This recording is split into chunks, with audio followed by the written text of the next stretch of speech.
అడవి మీద. అడవి మమ్మల్ని బతికిస్తుంది, అడవి కోసమే మేము ఉన్నాం. అదే కదా కొమరం భీం కూడా చెప్పింది, ఈ అడవి మనదే, ఈ నీరు మనదే, ఈ భూమి మనదే అన్న.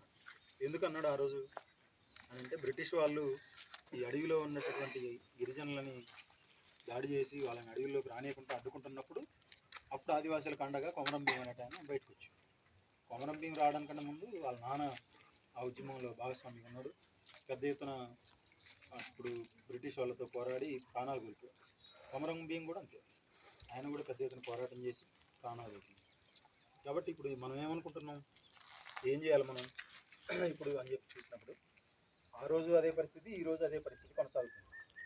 వాస్తవానికి దేశంలో ఉండే జనంలో చాలా తారతమ్యాలు, తేడాలు ఉంటాయి. బాగా చదువుకున్నోడు కానీ బాగా చదువు రానోడు తేడా ఉంటుంది. బాగా ఆస్తి ఉన్నోడు కానీ ఆస్తి లేనోడు